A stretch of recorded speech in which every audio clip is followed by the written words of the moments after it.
percaya pada malaikat, tetapi pernahkah Anda bertanya-tanya apa yang sebenarnya mereka lakukan? Saat ini, saat Anda menonton video ini, makhluk tak kasat mata mengelilingi Anda. Mereka merekam setiap kata yang Anda ucapkan, setiap pikiran yang terlintas di benak Anda. Mereka telah bersama Anda sejak sebelum Anda lahir, dan mereka akan menjadi orang pertama yang menyambut Anda setelah kematian. Mereka bukanlah sosok kerup dalam seni Renaissance atau prajurit yang gugur dalam film-film Hollywood. Dalam Islam, malaikat adalah sesuatu yang jauh lebih dalam dan menakutkan dalam keagungan mereka. Mereka adalah malaikat, makhluk cahaya murni yang tidak pernah lelah, tidak pernah memberontak, tidak pernah mempertanyakan.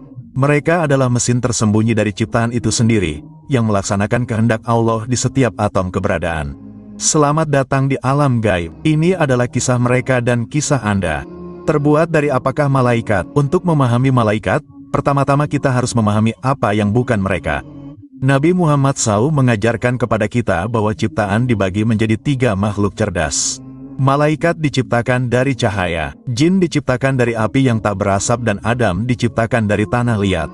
Cahaya yang disebut nur dalam bahasa Arab ini bukanlah metafora. Itulah hakikat mereka yang sebenarnya. Tidak seperti manusia dengan hawa nafsu duniawi atau jin dengan hawa nafsu yang membara. Malaikat hidup dalam keadaan tunduk sepenuhnya. Mereka tidak memiliki jenis kelamin. Mereka tidak makan, tidur, menikah, atau mati. Mereka tidak merasa lapar, tidak bernafsu, tidak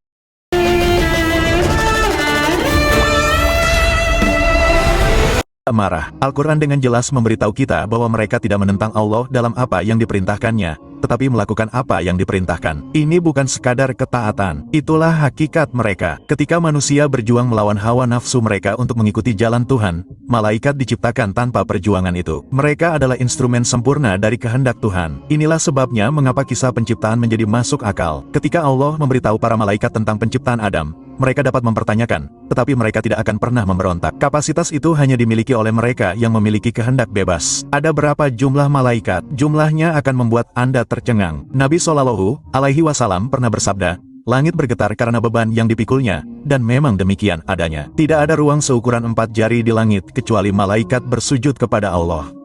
Petik 2. Setiap hari, 70.000 malaikat memasuki Al-Bate Al-Amor, rumah yang paling sering dikunjungi di surga ke-7 untuk beribadah.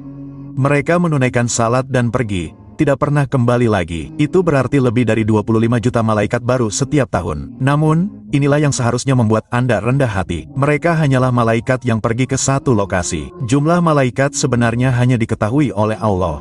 Ketika Anda melihat langit malam dan merasa kewalahan oleh luasnya ruang angkasa, ingatlah ini.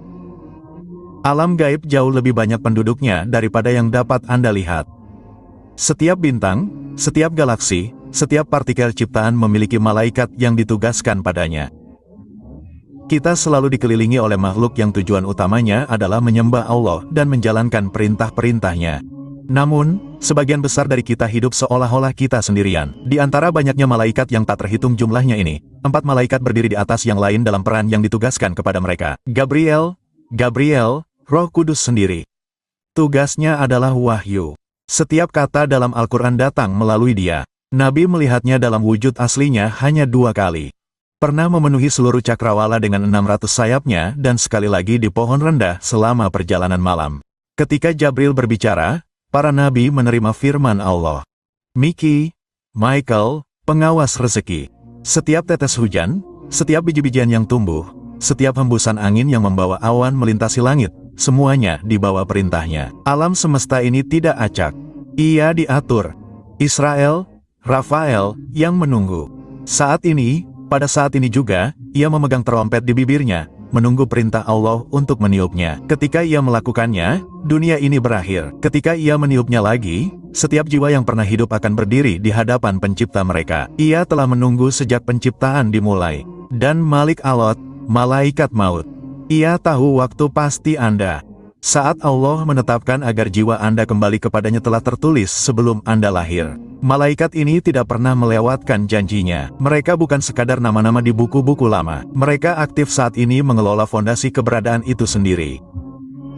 Namun, malaikat bukan sekadar administrator kosmik. Mereka terlibat erat dalam kehidupan pribadi Anda. 2 malaikat selalu duduk bersama Anda. Yang satu di bahu kanan Anda mencatat setiap perbuatan baik, setiap kata baik, setiap pikiran amal. Yang satu di kiri Anda mencatat dosa-dosa Anda. Namun, disinilah letak belas kasihannya. Malaikat kanan segera mencatat perbuatan baik dan melipat gandakan pahalanya. Malaikat kiri menunggu, berharap Anda akan bertobat sebelum ia harus menuliskan apapun. Bahkan pikiran Anda pun dicatat. Jika Anda berpikir untuk melakukan sesuatu yang baik, tetapi tidak melakukannya, itu akan ditulis sebagai perbuatan baik. Jika Anda berpikir untuk berbuat dosa tetapi menolaknya, pikiran jahat itu tidak akan pernah dicatat. Hanya jika Anda melakukannya, pikiran itu akan merugikan Anda. Anda juga memiliki malaikat pelindung, hafaza. Mereka melindungi Anda dari kecelakaan, dari jin, dari binatang buas, dari bahaya yang tak terhitung jumlahnya. Anda bahkan tidak pernah menyadari bahwa Anda telah menghindar. Mereka bekerja secara bergiliran, malaikat yang berbeda siang dan malam,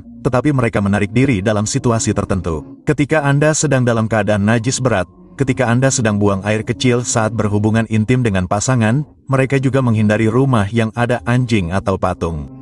Lingkungan spiritual Anda memengaruhi siapa yang dapat tinggal di dekat Anda. Saat ini, saat Anda mendengarkan ini, jika hati Anda terbuka dan Anda merenungkan Allah, para malaikat mencatat perhatian Anda terhadap pengetahuan ini sebagai ibadah. Berhentilah sejenak. Jika Anda pernah merasa seperti sedang diawasi, bukan oleh manusia, tetapi oleh sesuatu yang lebih dalam, ketik di kolom komentar. Mari kita lihat siapa yang benar-benar merenungkan hal yang tak terlihat. Hubungan Anda dengan para malaikat dimulai sebelum Anda mengambil napas pertama. Pada 120 hari setelah pembuahan, seorang malaikat dikirim ke rahim ibu Anda. Ia memiliki 4 hal untuk ditulis tentang Anda. Rezeki Anda, berapa banyak yang akan Anda peroleh dalam hidup Anda, rentang hidup Anda, jumlah hari yang tepat yang akan Anda jalani, perbuatan Anda, ringkasan tentang apa yang akan Anda jalani dalam hidup Anda, dan tujuan akhir Anda. Apakah Anda akan termasuk orang-orang yang diberkati atau orang-orang yang terkutuk? Seluruh kisah hidupmu ditulis oleh malaikat sebelum kamu lahir. Saat kamu mati, 2 malaikat lagi menantimu.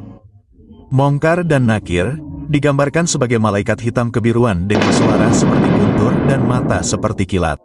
Di dalam kuburmu, mereka akan menanyakan 3 pertanyaan kepadamu. Siapakah Tuhanmu? Apa agamamu? Siapakah nabimu?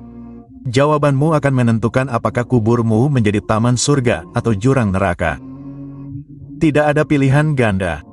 Tidak ada waktu untuk berpikir. Hanya apa yang benar-benar kamu yakini yang akan keluar. Hello there.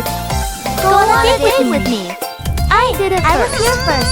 Then I'll become stronger than dari mulutmu. Dan pada hari penghakiman, 8 malaikat besar akan membawa singgasana Allah. Ridhan akan membuka gerbang surga bagi orang-orang saleh. Malik akan mengawasi neraka bagi orang-orang jahat. Setiap detail hari itu ditugaskan kepada malaikat tertentu. Dari detak jantung pertamamu hingga napas terakhirmu hingga tujuan kekalmu, para malaikat ada di sana untuk merekam, menyaksikan, dan menjalankan keadilan ilahi. Jika kamu ditanya 3 pertanyaan itu sekarang, siapakah Tuhanmu?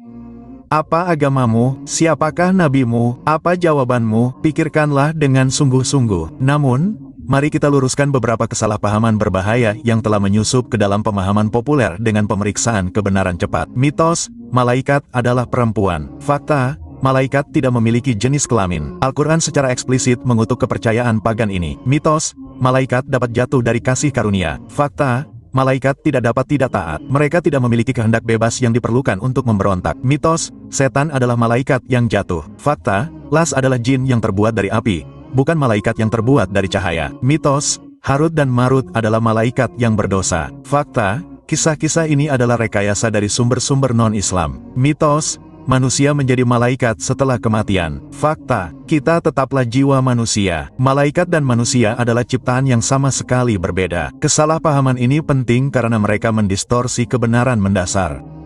Malaikat adalah hamba Allah yang sempurna, bukan Tuhan yang harus disembah dan juga bukan pemberontak yang harus ditakuti, tetapi instrumen kehendak ilahi yang sempurna. Malaikat bukan hanya konsep teologis. Mereka telah campur tangan langsung dalam sejarah manusia. Pada Perang Badar, ketika 313 Muslim menghadapi pasukan yang jumlahnya 3 kali lipat dari mereka, Allah mengutus ribuan malaikat untuk berperang bersama mereka. Nabi sendiri melihat Jibril diperlengkapi untuk berperang, memimpin bala bantuan surgawi. Titik balik sejarah Islam awal terjadi melalui campur tangan malaikat. Selama perjalanan malam Nabi, Isra dan Fata Morgana, para malaikat menyambutnya di setiap tingkatan dari 7 langit. Jibril menuntunnya melewati alam yang belum pernah dilihat oleh mata manusia, memperkenalkannya kepada para nabi sebelumnya dan akhirnya membawanya ke hadirat ilahi itu sendiri. Ini bukanlah penglihatan atau mimpi. Ini adalah peristiwa sejarah yang terautentikasi di mana alam gaib bersinggungan langsung dengan urusan manusia. Malaikat tidak hanya mengamati sejarah, mereka membentuknya dan mereka masih aktif hingga saat ini. Setiap kali seorang mukmin memanjatkan doa yang tulus, para malaikat mengucapkan doa. Setiap kali seseorang mengunjungi orang sakit, 70.000 malaikat mendoakan pengunjung itu hingga malam hari. Setiap pertemuan di mana Allah dikenang dikelilingi oleh para malaikat dengan sayap terentang. Apakah Anda percaya pada pertolongan ilahi? Momen apa dalam hidup Anda yang membuat Anda yakin bahwa sesuatu di luar alam fisik sedang bekerja untuk kebaikan Anda? Batas antara yang terlihat dan yang tidak terlihat lebih tipis dari yang Anda kira. Pernahkah Anda bertanya-tanya apakah berkat yang diam-diam atau yang nyaris terjadi sebenarnya adalah malaikat yang melindungi Anda? Pikirkan tentang momen-momen ketika segala sesuatu bisa saja salah, tetapi tidak terjadi. Jadi mengapa semua ini penting? Mengapa kepercayaan kepada malaikat merupakan pilar iman kedua setelah kepercayaan kepada Allah sendiri? Karena malaikat membuat yang abstrak menjadi nyata. Ketika Anda memahami bahwa kekuatan Allah bekerja melalui hamba-hamba yang tak terhitung jumlahnya yang mengelola setiap detail ciptaan, kekaguman Anda kepada Allah berlipat ganda tanpa batas. Alam semesta tidak berjalan dengan autopilot. Alam semesta diatur dari waktu ke waktu oleh makhluk-makhluk yang satu-satunya tujuannya adalah untuk menaati penciptanya. Keyakinan ini membangun takwa, kesadaran Tuhan. Ketika Anda tahu bahwa dua malaikat merekam setiap tindakan Anda menjadi lebih berhati-hati. Ketika Anda menyadari bahwa malaikat pelindung melindungi Anda dari bahaya yang tak terlihat yang tak terhitung jumlahnya, Anda menjadi lebih bersyukur. Ketika Anda memahami bahwa malaikat menjauh dari ketidakmurnian, Anda menjadi lebih peduli dengan kebersihan spiritual. Yang terpenting, hal itu menghubungkan Anda dengan realitas di luar apa yang dapat dilihat mata Anda. Di dunia yang terobsesi dengan bukti material, kepercayaan kepada malaikat mengharuskan Anda untuk percaya pada kesaksian ilahi tentang realitas yang tidak terlihat. Hal ini membangun otot spiritual yang diperlukan untuk semua iman. Anda tidak pernah sendirian. Anda selalu diawasi, bukan oleh kakak laki-laki, tetapi oleh para juru tulis mulia yang mencatat setiap perbuatan baik dengan sukacita dan setiap dosa dengan enggan, berharap Anda akan bertobat sebelum mereka harus menuliskannya. Setiap napas yang Anda hirup disaksikan. Setiap doa yang Anda panjatkan dikabulkan. Setiap perjuangan melawan dosa dicatat sebagai kemenangan. Dari malaikat yang menuliskan takdir Anda di dalam rahim hingga malaikat yang akan menanyai Anda di dalam kubur. Dari malaikat pelindung yang melindungi Anda saat ini hingga malaikat pencatat yang mendokumentasikan momen pembelajaran ini. Anda hidup dalam sistem ilahi yang adil dan penuh belas kasihan yang tak terbatas. Namun ingat, para malaikat ini tidak boleh disembah. Mereka tidak menjawab doa atau mengabulkan permintaan. Mereka adalah pelayan sama seperti Anda. Perbedaannya adalah mereka diciptakan sempurna dalam pengabdian mereka, sementara Anda memiliki jalan yang lebih sulit dan lebih dihargai dengan memilih untuk melayani meskipun memiliki kehendak bebas. Para malaikat mengetahui perjuangan Anda dengan cara yang tidak pernah dapat mereka alami sendiri. Ketika Anda menolak godaan, ketika Anda memilih ketaatan daripada keinginan, ketika Anda menyembah Allah meskipun kelemahan manusia Anda mencapai sesuatu yang tidak dapat dicapai oleh para malaikat. Iman dalam menghadapi pilihan. Jadi, pergilah dengan mengetahui bahwa hidup Anda sedang ditulis oleh makhluk yang tidak pernah berbohong, tidak pernah lupa, dan tidak pernah membuat kesalahan. Pertanyaannya adalah, cerita apa yang mereka tulis tentang Anda? Lain kali Anda merasa sendirian, ingatlah bahwa Anda dikelilingi oleh hamba-hamba yang maha tinggi yang telah bersujud kepada Allah sejak sebelum waktu dimulai. Mereka mengawasi, merekam, melindungi, dan menyaksikan perjalanan Anda kembali ke pencipta Anda. Alam gaib tidak terpisah dari realitas Anda. Itu adalah realitas Anda. Malaikat adalah bukti bahwa kerajaan Allah jauh melampaui apa yang dapat dilihat oleh mata manusia. Dan suatu hari, kita semua akan bertemu langsung dengan mereka. Hiduplah seolah-olah Anda selalu diawasi karena memang begitulah adanya. Ingin memperdalam pemahaman Anda? Video berikutnya tinggal klik saja. Sampai jumpa di lain waktu. Assalamualaikum. Trip.com new user exclusives.